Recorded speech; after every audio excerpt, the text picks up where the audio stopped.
Uy, andito na naman tayo mga idol boss lods. Sa inyong lahat, magandang hapon. Shoutout na pala sa ating mga viewers dyan at sa mga customer natin na walang sawang nagtitiwala po sa atin. Sa Negros Cargo Forwarding po at your service. 100% legit cargo forwarding po from Luzon to any point of Visayas and Mindanao. Ayan po mga idol boss loads, available pa po ang ating 2-unit 10-wheeler wing van. High cube po parehas yan. Ano, yung isa na yan mga idol boss loads, may hero ng laman yan. Baka mayroon pala yung ipapahabol dyan via Batangas po ito. At ito naman po going to Cebu. Negros Cargo Forwarding po. Meron din po tayo diyan mga bustods na pang pick up dito sa Luzon. At ayan niya po ang ating elk. Gagamitin po natin yan dito sa Luzon para pang pick up yan. Para hindi po tinignan natin yung pick up kasi may area dito sa Luzon na hindi kaya pasukin ng tinuloy van. Yan po ang ating Negros Cargo Forwarding mga unit natin nga. Available na yan mga idol boss loads.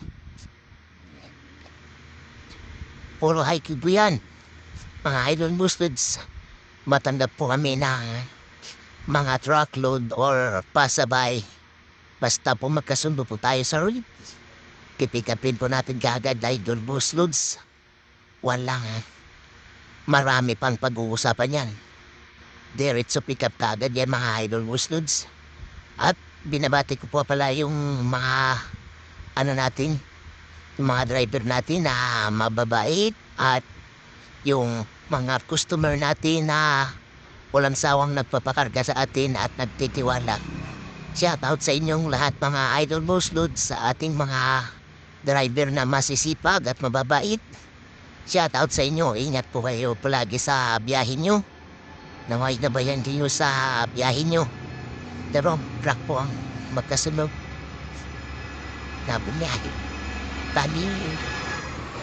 Bali 3 unit ngayon lang umalis sa isang linggo lamang.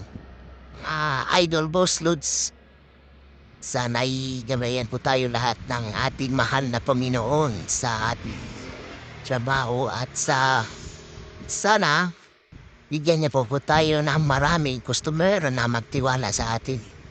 Maraming salamat po. Mahal namin Panginoon.